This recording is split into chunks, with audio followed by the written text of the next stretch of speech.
There seems to have been an explosion in the last year of channels blowing up, coming for bigger YouTubers, slating them, bringing them down. Been the most trending, most watched, most subscribed, most viewed subjects and topics and channels of this whole year. Hey man, I have no idea what you said about me because I personally haven't seen it yet. All I know is a bunch of people are tweeting me, say that you were talking about me. I really hope that's not true, because if it's true, oh man, we're gonna have to expose another snake. Now, they have also been the most controversial, the most poisonous, and the most unoriginal content that we have ever seen on the face of the internet. Right now, there's a problem on YouTube. The YouTube audience is gravitated towards drama. People flock to it. People talk about it. People view it. And people want more. I want you to draw your own conclusion as to if that's okay. And if the problem really lies with the drama channels or the actual YouTube audience who asks for more. 2016. The year YouTube stopped pretending it was just a video platform. The year it ripped off its polite, wholesome mask and revealed the screaming, chaotic reality underneath. Drama wasn't the sideshow anymore. It was the main event. It wasn't something whispered about in private forums. It was trending, front page news. And suddenly, anyone with a mic, a webcam, and a well-placed grudge had an audience larger than many TV networks.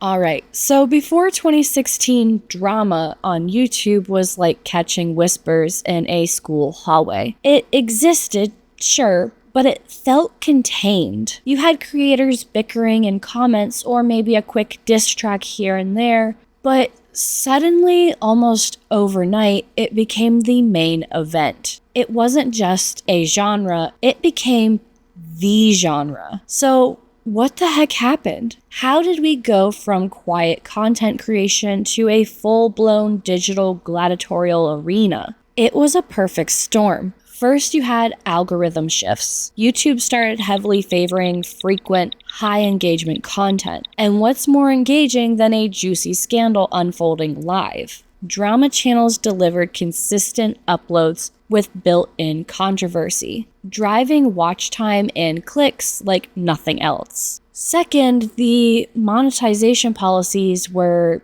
let's just say, lenient at the time. There weren't these strict advertiser guidelines we have today.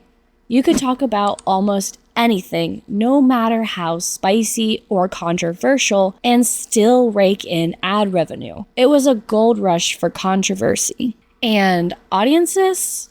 Oh, we were hungry for transparency, for receipts, for the unvarnished tea. We wanted to see behind the curtain, to watch the internet's messy underbelly play out in real time. It offered a raw, unfiltered kind of entertainment that mainstream media couldn't touch. This wasn't just commentary anymore, not in the traditional sense of analysis. This was the digitized, monetized, and frankly, often brutal evolution of tabloid journalism. It had all the sensationalism, the personal attacks, the race to be first, but delivered directly from creators to millions of viewers. You know, the pursuit of drama has always been incredibly profitable. In the 18th century, you had scandal sheets and broadsides lampooning public figures. In the early 20th century, yellow journalism sold millions of newspapers. By the early 2000s, it was celebrity gossip magazines and the rise of sensationalist shows like TMZ chasing stars with cameras. In 2016, you had Daniel Keemstar Keem. The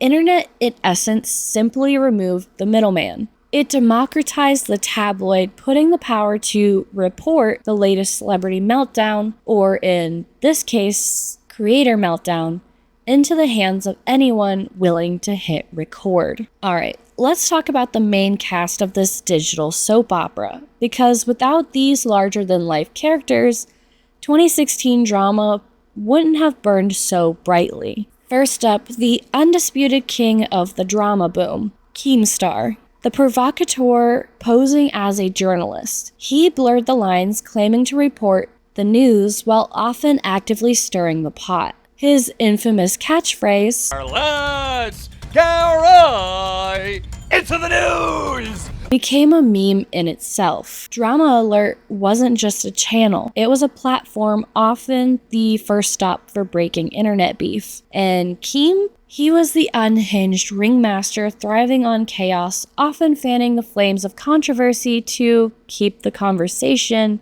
and clicks going. He perfected the art of the rapid-fire reaction, keeping you hooked. Next, we have LeafyIsHere, the undisputed edgelord. His 12-minute roast videos, always accompanied by his signature vaporwave outros and gameplay footage in the background, became a distinct genre. Leafy defined the punching down style of commentary, often targeting smaller creators or online personalities for harsh, often mean-spirited critiques. His audience loved it, often seeing it as a brave, unfiltered voice against what they perceived as online fakery. He cultivated a huge, loyal fan base, proving that controversy could build empires. Then there was Scarce, the soft-spoken, seemingly more objective alternative to Keemstar. He reported the same stories as Keem, often just hours later, but with a calmer, more measured delivery. He was the yin to Keem's yang, appealing to those who wanted the tea without the shouting. He proved you didn't have to be loud to be relevant in the drama space. And who could forget GradeAUnderA, the ranter turned whistleblower. He started with animated rants on everything, but quickly pivoted to becoming a major voice against problematic creators. His in-depth, often scathing takedowns, particularly his famous series on Keemstar, showed that commentary channels could also be tools for accountability, for reform. He wasn't just reporting the drama, he was actively shaping the narrative, often turning public opinion against those he criticized. And finally, the Queen of Chaos, Tana Mongeau, the ultimate wildcard. She was a creator, but also almost perpetually the subject and source of drama. From accusations of racial slurs to her infamous interaction with iDubbbz to the absolute spectacle of TanaCon, her presence was pure, unadulterated, chaotic neutral. She embodied the blurring lines between creator, subject, and provocateur, making YouTube feel less like a platform and more like reality TV where personal lives were now content. And these were just the tip of the iceberg.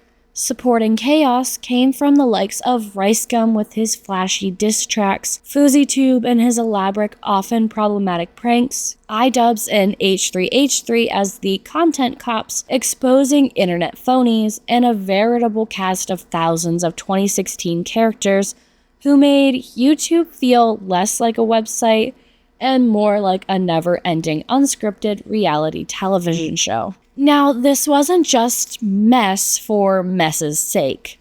This wasn't simply entertainment. For those involved, for the community, this was a live, high-stakes experiment in public morality. Think about it.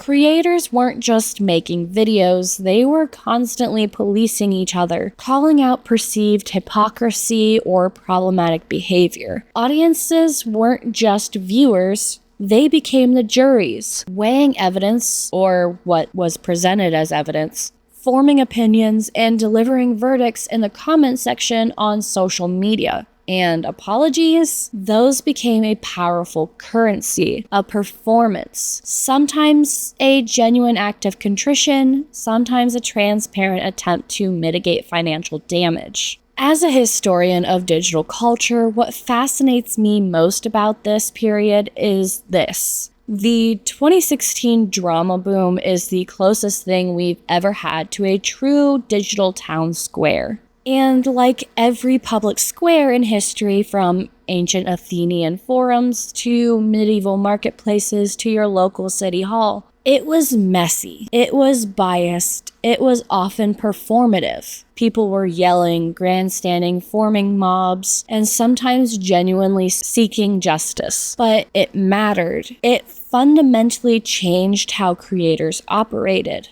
Because of 2016, creators learned, often the hard way, the rules of engagement in this new, hyper-connected public sphere. They learned that their past actions could always resurface. They learned the power of public opinion. And crucially, viewers learned the cost of fame in the digital age. We saw the rapid ascent and equally rapid downfall of creators, the emotional toll, and the real-world consequences of online actions. We saw that even behind a screen, there were real people and real repercussions. It was a brutal but necessary education for everyone involved. So, out of the wreckage, out of all that spilled tea and performative apologies, something new started to emerge. A more refined, often more thoughtful form of internet commentary. We saw the rise of long-form commentary, of essayists, of creators like ContraPoints, Sarah Z, D'Angelo Wallace, and many others who took the foundation of internet criticism and elevated it into genuine discourse. Drama gave way to deeper analysis, to nuanced takes, to explorations of internet ethics and culture that went far beyond mere gossip. But make no mistake, the DNA of 2016 is still undeniably there, woven into the fabric of online culture. We have T-spill formats, the quick summary, the here's what happened kind of recap that's a direct descendant of drama alert. Cancel culture debates are the very concept of collective online accountability and its ethical implications that was forged in the fires of 2016. Then we have receipts culture, the expectations that any accusation or claim must be backed up with irrefutable proof, screenshots, video clips, that intense demand for evidence, born from creators having to defend themselves in the court of public opinion. So every time you watch a meticulously researched, beautifully edited essay video breaking down internet ethics, dissecting a creator's problematic history, or even just summarizing the latest influencer spat, you can thank 2016. It might have been chaotic, it might have been messy, but it absolutely gave us the blueprint for what internet commentary, for better or worse, looks like today. It shaped the very landscape of online discourse. So, what do you remember from 2016? Were you Team Keem, Team Scarce, or like me and just there for the sheer unadulterated chaos? Let me know in the comments below. I'm genuinely curious to hear your take. And if you want to see more internet history through a historian's eyes, dissecting digital trends with a bit of wit and a lot of analysis, make sure to hit that subscribe button. We're on the road to 500 subscribers by the end of 2025, and every single one helps us build this archive of online culture. Next time, we're talking about the rise of the essayist, where commentary truly got serious. I'll see you in the archives. Bye!